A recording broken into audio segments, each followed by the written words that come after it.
Today's reading brings us to one of the most dramatic and transformational moments in the story of Joseph. After years of waiting in silence, God lifts Joseph from the prison to the palace. We'll read from Genesis 41 to 14 to 57, where Joseph interprets Pharaoh's dreams, earns a royal promotion, and begins to save Egypt from a coming famine. This passage reveals how God can move in a single moment, taking someone from obscurity to authority. Joseph's faithfulness in trials is now rewarded with a divine assignment that will impact the entire world. Let's read together from the King James Version, KJV. Genesis 41 to 14:57, KJV. Then Pharaoh sent and called Joseph, and they brought him hastily out of the dungeon. And he shaved himself, and changed his raiment, and came in unto Pharaoh. And Pharaoh said unto Joseph, I have dreamed a dream, and there is none that can interpret it. And I have heard say of thee, that thou canst understand a dream to interpret it. And Joseph answered Pharaoh, saying, It is not in me. God shall give Pharaoh an answer of peace. And Pharaoh said unto Joseph, In my dream, behold, I stood upon the bank of the river. And behold, there came up out of the river 7 pinnae, fatfulshed and well-favored, and they fed in a meadow. And behold, 7 other kinnae came up after them, poor and very ill-favored and leanfulshed, such as I never saw in all the land of Egypt for badness. And the lean and the ill-favored kinnae did eat up the first 7, and when they had eaten them up, it could not be known that they had eaten them. But they were still ill-favored, as at the beginning. So I awoke, and I saw in my dream, and behold, 7 ears came up in one stalk, full and good. And behold, 7 ears, withered, thin, and blasted with the east wind, sprung up after them. And the thin ears devoured the 7 good ears. And I told this unto the magicians, but there was none that could declare it to me. And Joseph said unto Pharaoh, The dream of Pharaoh is one. God hath showed Pharaoh what he is about to do. The 7 good kine are 7 years, and the 7 good ears are 7 years. The dream is one. And the 7 thin and ill-favored kinnae that came up after them are 7 years. And the 7 empty ears blasted with the east wind shall be 7 years of famine. This is the thing which I have spoken unto Pharaoh. What God is about to do, he sheweth unto Pharaoh. Behold, there come 7 years of great plenty throughout all the land of Egypt. And there shall arise after them 7 years of famine, and all the plenty shall be forgotten in the land of Egypt, and the famine shall consume the land. And the plenty shall not be known in the land by reason of that famine following, for it shall be very grievous. And for that the dream was doubled unto Pharaoh twice. It is because the thing is established by God, and God will shortly bring it to pass. Now therefore let Pharaoh look out a man discreet and wise, and set him over the land of Egypt. Let Pharaoh do this, and let him appoint officers over the land, and take up the 5th part of the land of Egypt in the 7 plenteous years. And let them gather all the food of those good years that come, and lay up corn under the hand of Pharaoh, and let them keep food in the cities.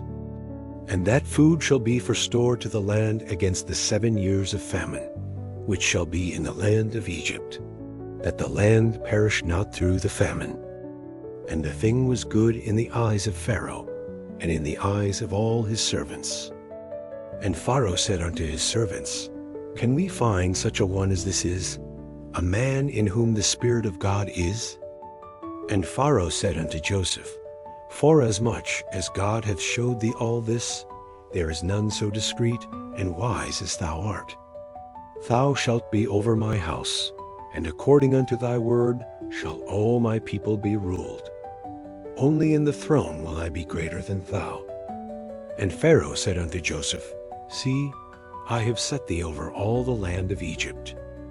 And Pharaoh took off his ring from his hand, and put it upon Joseph's hand, and arrayed him in vestures of fine linen, and put a gold chain about his neck.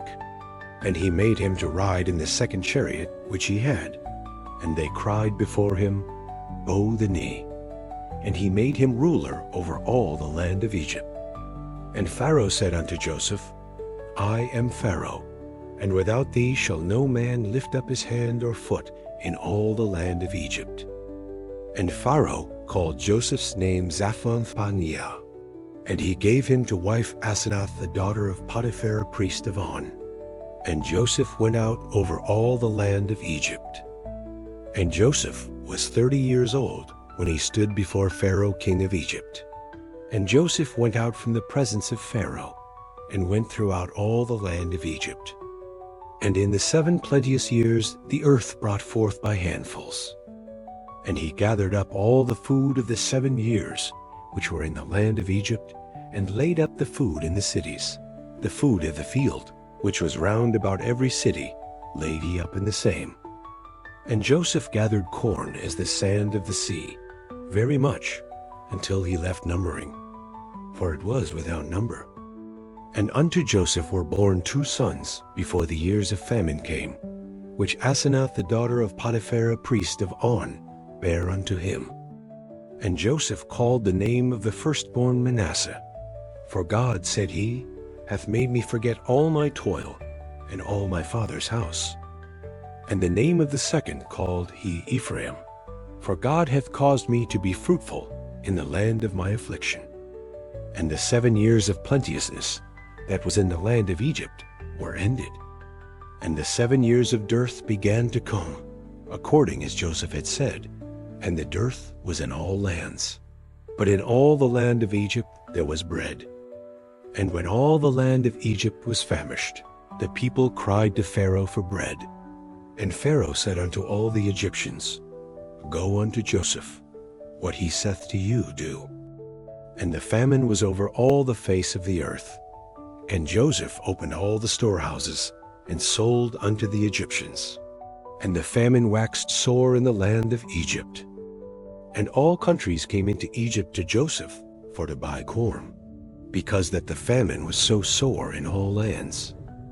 This passage is a powerful moment of divine reversal. Joseph, once a forgotten prisoner, is now called into Pharaoh's palace. In one conversation, his entire life changes. But this moment did not happen suddenly. It was the result of years of faithfulness, humility, and trust in God's timing. Pharaoh summons Joseph after hearing of his ability to interpret dreams.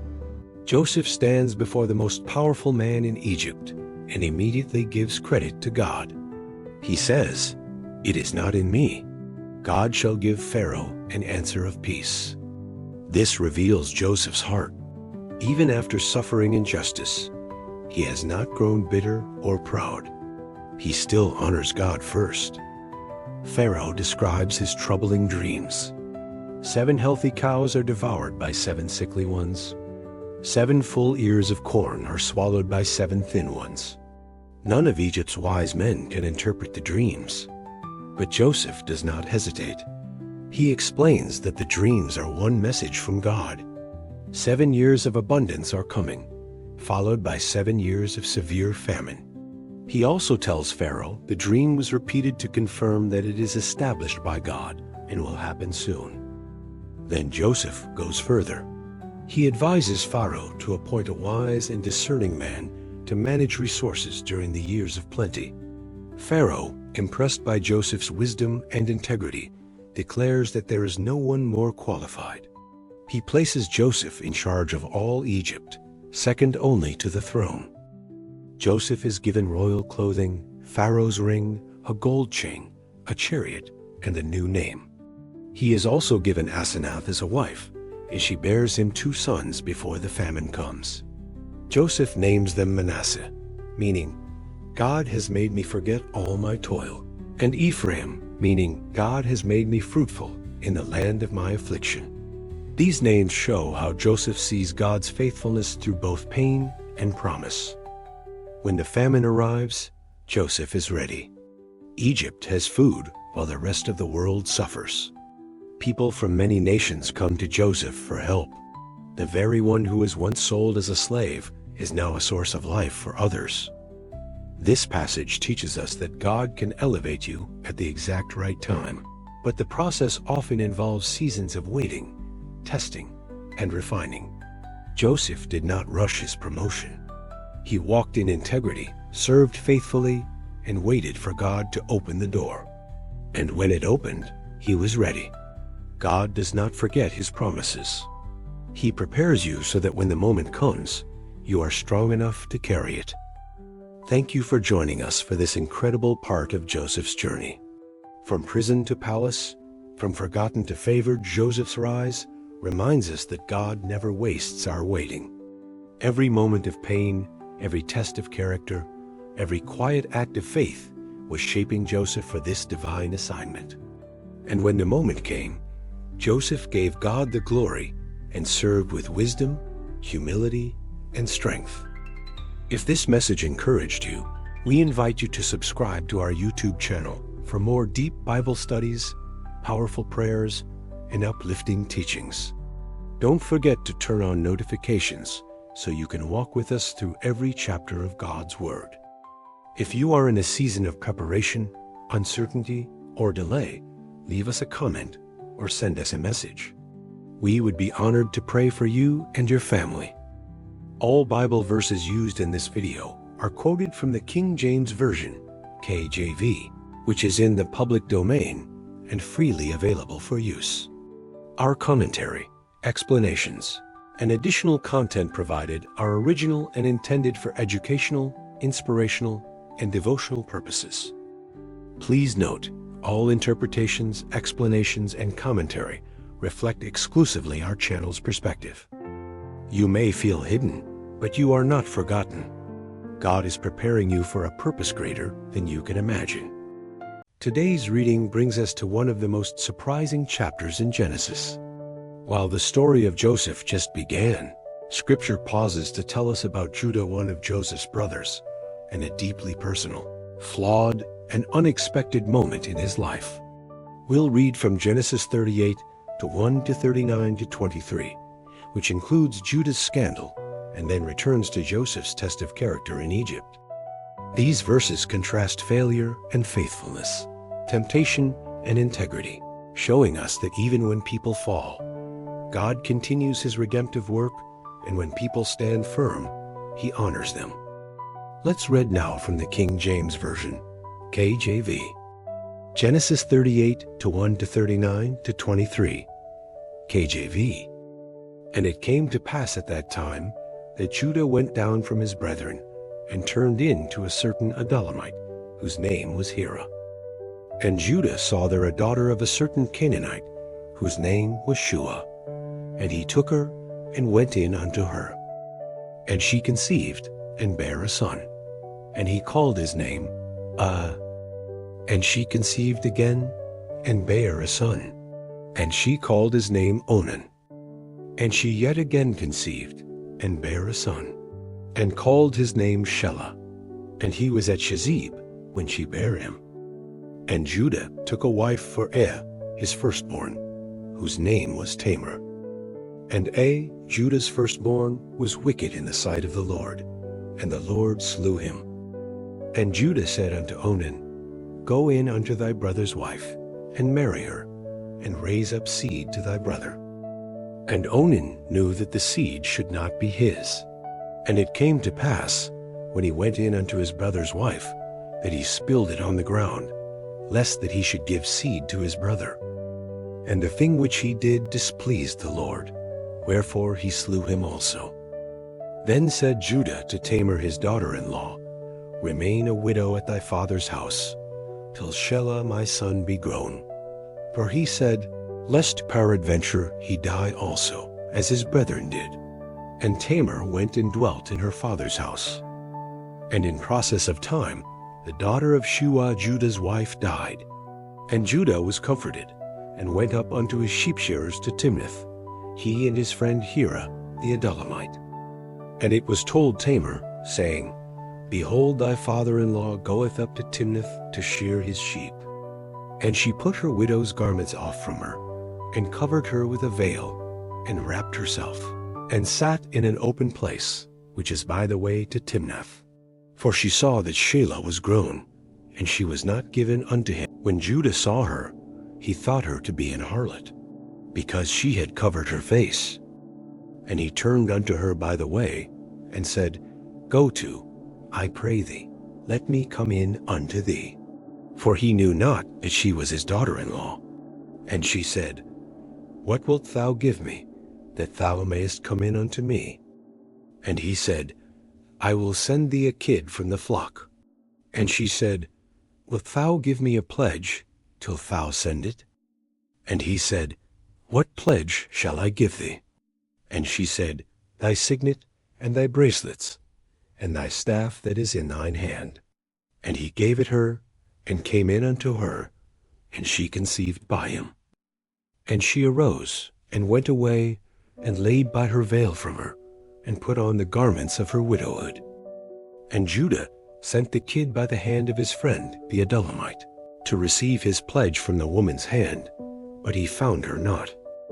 Then he asked the men of that place, saying, Where is the harlot that was openly by the wayside? And they said, There was no harlot in this place.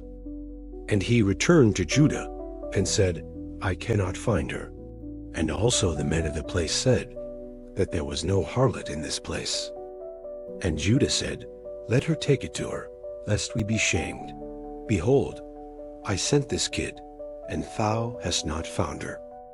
And it came to pass about 3 months after, that it was told Judah, saying, Tamar thy daughter-in-law hath played the harlot. And also, behold, she is with child by whoredom. And Judah said, Bring her forth, and let her be burnt. When she was brought forth, she sent to her father-in-law, saying, By the man, whose these are, am I with child? And she said, Discern, I pray thee, whose are these? The signet, and bracelets, and staff. And Judah acknowledged them, and said, She hath been more righteous than I, because that I gave her not to Shelah my son. And he knew her again no more. And it came to pass in the time of her travail, that behold, twins were in her womb. And it came to pass, when she travailed, that the one put out his hand, and the midwife took and bound upon his hand a scarlet thread, saying, This came out first. And it came to pass, as he drew back his hand, that, behold, his brother came out. And she said, How hast thou broken forth? This breach be upon thee. Therefore his name was called Pharez. And afterward came out his brother, that had the scarlet thread upon his hand, and his name was called Zerah. And Joseph was brought down to Egypt. And Potiphar, an officer of Pharaoh, captain of the guard, an Egyptian, bought him of the hands of the Ishmaelites, which had brought him down thither. This section presents two powerful and contrasting stories, one of moral failure and one of moral strength. On one side is Judah, whose decisions lead to scandal and shame. On the other is Joseph, who remains faithful even in chains. Together, they show us that no matter where we are in life, God's hand is always working. Judah separates from his family and marries a Canaanite woman. He has 3 sons, Onan, and Shelah. Marries Tamar, but is struck down by God for his wickedness. Judah tells Onan to marry Tamar and raise children in his brother's name, but Onan selfishly refuses and is also taken by God. Judah promises his youngest son to Tamar, but delays and avoids fulfilling that promise. When Tamar sees this, she disguises herself and waits on the road. Judah, not recognizing her, believes she is a harlot and sleeps with her. He gives her his signet, bracelets, and staff as a pledge. Later, when Tamar is found to be pregnant, Judah calls for her to be punished. But when she presents his own items to prove he is the father, Judah is forced to confront his actions. He says, She has been more righteous than I, acknowledging his failure. Tamar gives birth to twins, Pharez and Zara. From Pharez will come the lineage of King David, and eventually Jesus Christ. This painful and complicated chapter shows that God can bring redemption even from brokenness. Judah failed, but God still wove grace through the mess. Meanwhile, Joseph is in Egypt, sold to Potiphar. The Bible says, "The Lord was with Joseph, and everything he does succeeds." Potiphar makes him overseer of his house, recognizing that Joseph carries divine favor. Potiphar's wife tries again and again to tempt Joseph, but he refuses. He tells her he cannot sin against God. One day, when she grabs his garment and he runs away, she falsely accuses him. Joseph is thrown into prison. Even there, God's presence never leaves him. Joseph finds favor with the keeper of the prison, who puts him in charge. Everything Joseph touches continues to prosper. This passage reveals the power of integrity. Joseph had no protection, no allies, and no way to defend himself. Still, he chose righteousness. While Judah hid his sin and judged someone else, Joseph lived in truth and endured injustice with faith. God was present in both stories. In failure and in faithfulness, he was working out his purpose. And that purpose is still unfolding. Thank you for reading with us today as we followed two very different paths: Judah, who stumbled into failure, and Joseph, who stood firm in faith. Their stories remind us that God's grace can meet us in our worst moments, and his presence never leaves those who choose integrity, even in the dark. If this message moved your heart, we invite you to subscribe to our YouTube channel for more Bible studies, powerful prayers, and life-changing truth from God's Word. And don't forget to turn on notifications so you can walk with us through every chapter. If you're struggling with temptation, shame, or injustice, leave us a comment or message us. We would love to pray for you and encourage you through your journey. All Bible verses used in this video are quoted from the King James Version, KJV, which is in the public domain and freely available for use. Our commentary, explanations, and additional content provided are original and intended for educational, inspirational, and devotional purposes. Please note, all interpretations, explanations, and commentary reflect exclusively our channel's perspective. No matter your past, God is still writing your story. Whether you're in the pit, the palace, or somewhere in between, he is with you, guiding you toward his promise. Today's reading continues Joseph's incredible journey, showing us how God begins lifting him from the depths of prison into a place of influence. We'll read from Genesis 40:1 to 41-13, where Joseph interprets dreams for Pharaoh's officials, and the door to his future begins to open.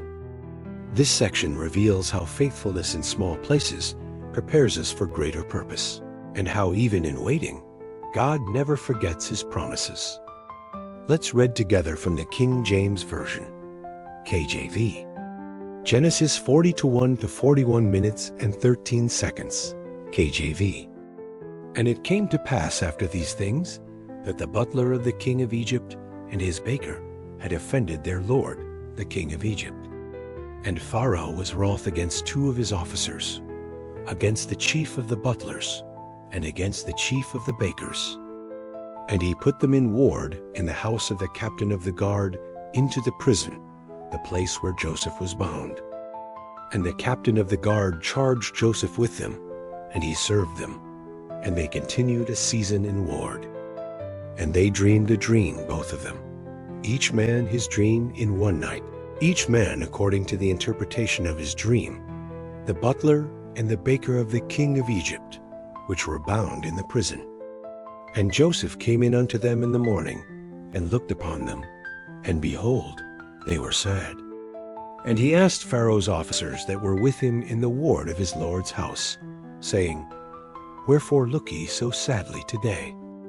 And they said unto him, We have dreamed a dream, and there is no interpreter of it. And Joseph said unto them, Do not interpretations belong to God? Tell me them, I pray you. And the chief butler told his dream to Joseph, and said to him, In my dream, behold, a vine was before me. And in the vine were 3 branches, and it was as though it budded, and her blossoms shot forth. And the clusters thereof brought forth ripe grapes. And Pharaoh's cup was in my hand, and I took the grapes, and pressed them into Pharaoh's cup, and I gave the cup into Pharaoh's hand. And Joseph said unto him, This is the interpretation of it. The 3 branches are 3 days. Yet within 3 days shall Pharaoh lift up thine head, and restore thee unto thy place. And thou shalt deliver Pharaoh's cup into his hand, after the former manner, when thou wast his butler. But think on me when it shall be well with thee, and show kindness, I pray thee, unto me, and make mention of me unto Pharaoh, and bring me out of this house. For indeed I was stolen away out of the land of the Hebrews, and here also have I done nothing, that they should put me into the dungeon. When the chief baker saw that the interpretation was good, he said unto Joseph, I also was in my dream, and behold, I had 3 white baskets on my head. And in the uppermost basket it was of all manner of baked meats for Pharaoh, and the birds did eat them out of the basket upon my head. And Joseph answered and said, This is the interpretation thereof. The 3 baskets are 3 days. Yet within 3 days shall Pharaoh lift up thy head from off thee, and shall hang thee on a tree, and the birds shall eat thy flesh from off thee. And it came to pass the 3rd day, which was Pharaoh's birthday, that he made a feast unto all his servants. And he lifted up the head of the chief butler and of the chief baker among his servants. And he restored the chief butler unto his butlership again, and he gave the cup into Pharaoh's hand. But he hanged the chief baker, as Joseph had interpreted to them. Yet did not the chief butler remember Joseph, but forgat him. And it came to pass at the end of 2 full years that Pharaoh dreamed, and behold, he stood by the river. And behold, there came up out of the river 7 well-favored kine and fatfulshed, and they fed in a meadow. And behold, 7 other kine came up after them out of the river, ill-favored and leanfulshed, and stood by the other kine upon the brink of the river. And the ill-favored and lean-felshed kine did eat up the 7 well-favored and fat kine. So Pharaoh awoke, and he slept and dreamed the 2nd time. And behold, 7 ears of corn came up upon one stalk, rank and good. And behold, 7 thin ears and blasted with the east wind sprung up after them. And the 7 thin ears devoured the 7 rank and full ears. And Pharaoh awoke, and behold, it was a dream. And it came to pass in the morning that his spirit was troubled. And he sent and called for all the magicians of Egypt, and all the wise men thereof. And Pharaoh told them his dream. But there was none that could interpret them unto Pharaoh. Then spake the chief butler unto Pharaoh, saying, I do remember my faults this day. Pharaoh was wroth with his servants, and put me in ward in the captain of the guard's house, both me and the chief baker. And we dreamed a dream in one night, I and he. We dreamed each man according to the interpretation of his dream. And there was there with us a young man, an Hebrew, servant to the captain of the guard. And we told him, and he interpreted to us our dreams. To each man according to his dream he did interpret. And it came to pass, as he interpreted to us, so it was. Me he restored unto mine office, and him he hanged. In this passage, we see a turning point in Joseph's journey, even though the door to his destiny has not fully opened yet. Joseph continues to live faithfully in prison, forgotten by men, but never forgotten by God. What seems like delay is actually preparation. Joseph meets 2 of Pharaoh's officers, the chief butler and the chief baker, after they're thrown into prison for offending the king. Both of them have dreams on the same night and are troubled. When Joseph sees their sadness, he asks about it and offers to interpret the dreams, reminding them that interpretations belong to God. The butler's dream involves a vine with 3 branches that blossoms and produces grapes. Joseph tells him it means that in 3 days he will be restored to his position. Joseph asks him to remember him and mention him to Pharaoh, explaining that he is in prison unjustly. The baker's dream involves baskets of bread on his head and birds eating from them. Joseph interprets this to mean that in 3 days the baker will be executed. Just as Joseph said, both interpretations come true on Pharaoh's birthday. However, the butler forgets Joseph completely, and 2 more years pass. Then Pharaoh himself has troubling dreams. In the first, 7 healthy cows are eaten by 7 sickly ones. In the second, 7 full ears of corn are swallowed by 7 thin and withered ones. No magician or wise man in Egypt can interpret the dreams. This is when the butler finally remembers Joseph and tells Pharaoh about the young Hebrew in prison who correctly interpreted dreams 2 years earlier.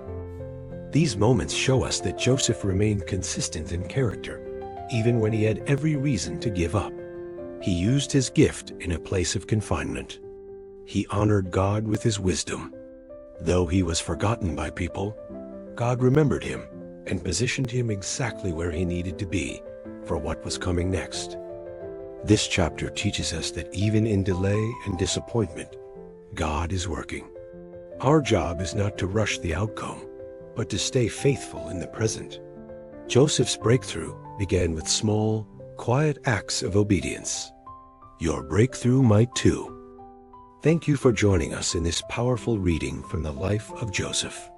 Though he was confined, forgotten, and waiting for deliverance, Joseph remained faithful. He interpreted dreams, encouraged others, and honored God even when no one gave him credit. What the world forgot, God remembered. And what looked like delay was actually preparation for something greater. If this message encouraged you, we invite you to subscribe to our YouTube channel for more deep Bible studies, heartfelt prayers, and inspiring messages from God's Word. Don't forget to turn on notifications so you never miss a chapter. If you're in a season of waiting, silence, or being overlooked, please leave us a comment or send us a message. We would be honored to pray for you and your family. All Bible verses used in this video are quoted from the King James Version, KJV, which is in the public domain and freely available for use. Our commentary, explanations, and additional content provided are original and intended for educational, inspirational, and devotional purposes. Please note, all interpretations, explanations, and commentary reflect exclusively our channel's perspective. You may feel forgotten, but you are not. God sees you, God remembers, and your story is still unfolding.